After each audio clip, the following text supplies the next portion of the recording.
trained him well. Just like I trained you. And then Kreese kind of blocks it and then takes his neck and throws him. Now, those kind of throws do work, but it is so important for you to control your opponent's head.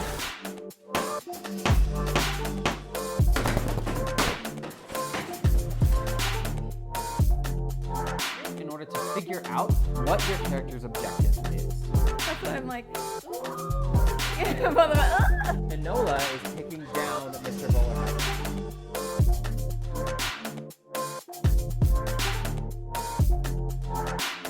Hey friends!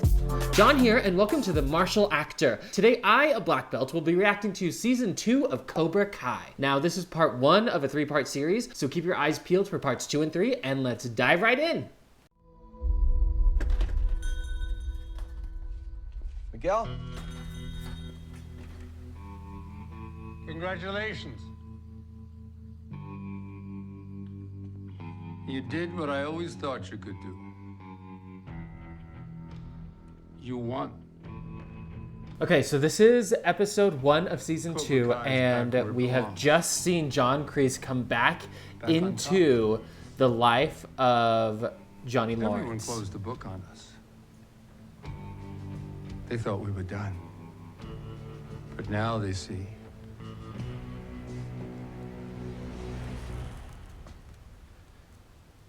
that the real story's only just begun. So I was super stoked when I saw that Martin Kove was in season 2. Thought you were great. He's great, and he's like, he's getting up there in the years. He's almost like, I think he's in his mid-70s now. So I was really interested to see how he would do in some of these fight scenes. Guess we'll find out. Still got that hot temper, huh? But I like that. I like that. I bet that's why you're still. I just really love how you can see all of the apprehension in William Zabka's eyes about John Kreese. Like, it's just so great. So we start, and Johnny Lawrence throws a punch, and then Kreese kind of blocks it and then takes his neck and throws him. Now, those kind of throws do work, but it is so important for you to control your opponent's head. The body follows the head. So if you can move their head to the ground fast enough, their body will follow, and you can get a throw in like that. Now, Johnny kind of runs at him, Kreese just kind of throws him, and then we get some punches here, and then a nice roundhouse, front kick, and then Kreese does some like parries, gets a nice backhand in, and then that was a good inward pressing kick, and that flexibility was pretty high, especially, again, when you're considering that Martin Kove is like in his mid-70s, so that was cool. I want to talk. How about what? Hey, you taught me to fight dirty. You broke my second place trophy. He tried to kill me.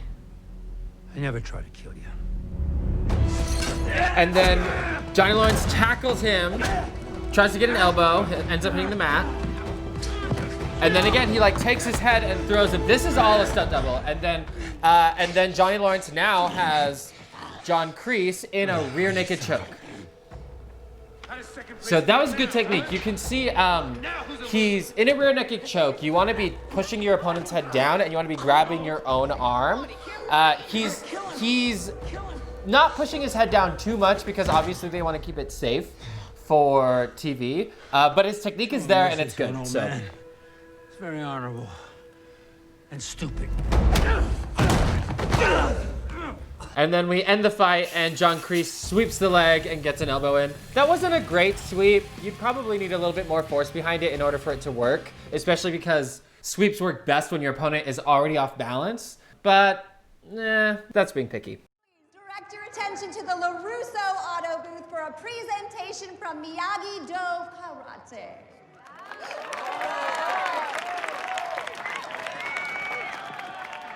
Okay, skipping forward to Season 2, Episode 3, this is Fire and Ice, and we are now at the Valley Fest demo.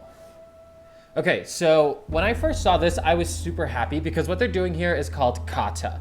Now, in any type of formal martial arts training, it's usually going to be divided into 3 different sections: kata, kumite, and kihon.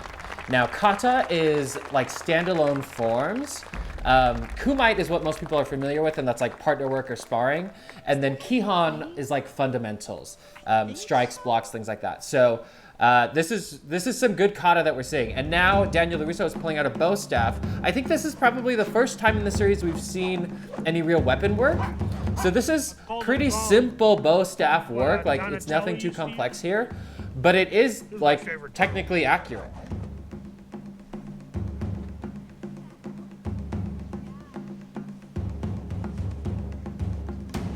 I haven't seen Kumite or Kata where a bow staff user fights like unarmed users, so that was a little bit strange, but I didn't mind it. And also at the end there, Daniel LaRusso is holding the bow staff in a very classically correct position. It's very common in bow staff forms to see them hold it like that, with their palm kind of facing the audience and the bow staff down towards your thigh. So yeah, that was cool. And then Cobra Kai comes in and they show their own kata mixed in with some more like hardcore kumite. What the hell is going on here?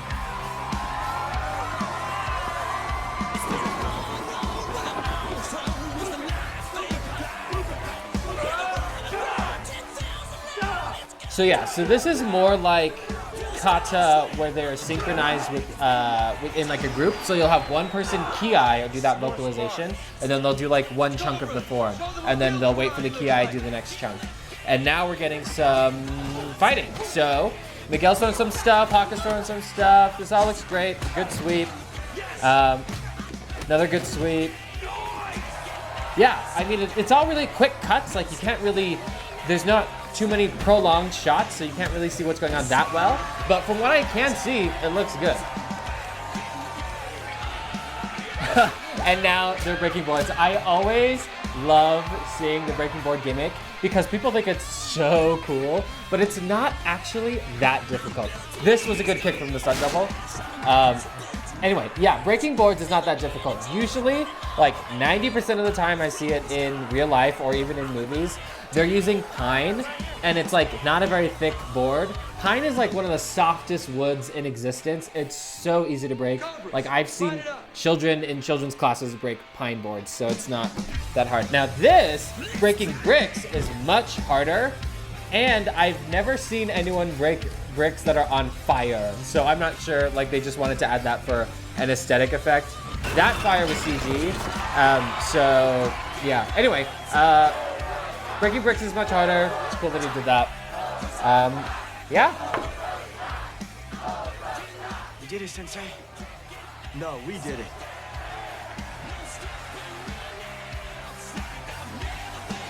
You get some non-verbal interactions between Johnny Lawrence and Daniel LaRusso. Love seeing that subtext. I eat it up.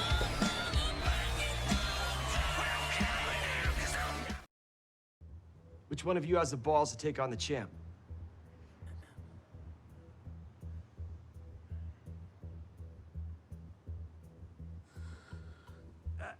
I'll take him on. Oh, you will, huh? I saw your little demo at Valley Fest. You guys can put on a show. All right, so now we're skipping forward to episode 4, The Moment of Truth, and there are 2 fights in this one. So we're gonna start with Tory. And I know a lot of people have a lot of strong feelings about Tory, so it'll be interesting to see how she does here. Show little Miss Hotshot here what Cobra Kai is all about.